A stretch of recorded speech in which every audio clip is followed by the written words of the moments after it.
This week in show history, 2 years ago this week, Puerto Rico opted for statehood in a referendum vote. Of course, if you have been paying attention, you know that that has not materialized into statehood for Puerto Rico. They did not accomplish much after this referendum vote. It wasn't until August of 2013 that there was actually a hearing on Puerto Rico's status.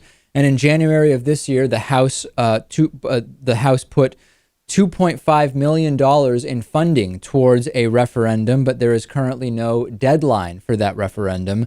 What do you think about what Americans would want regarding Puerto Rican statehood?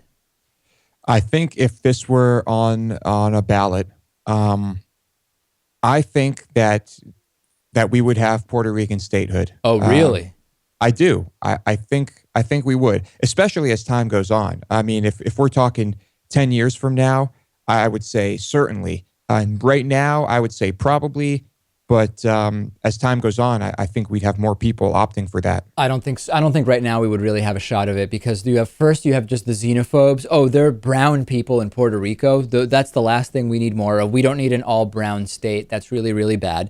And number two, you have Republicans who are correct in thinking that Puerto Rico would be a reliable blue state when it comes to presidential elections, when it comes to electing senators, etc.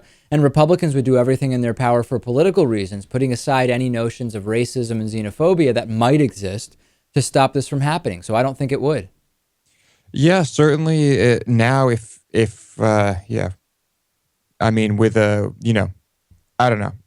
What about 10 years from now? What about 10 years from now? Well, we'll see. In 10 years, of course, we'll have a much higher Hispanic demographic in the United States already. So that could change things. Maybe that will also influence some of the people on the right to say, oh, you know what?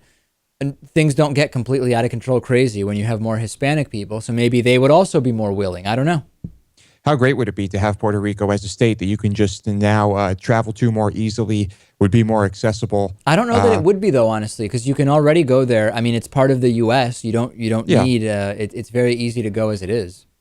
That is true. I think you're right, though, that people might be more willing to go if they were like, oh, it's just another state. Yeah, I think it would be. It would probably help Puerto Rico's economy, wouldn't it? I think it probably would.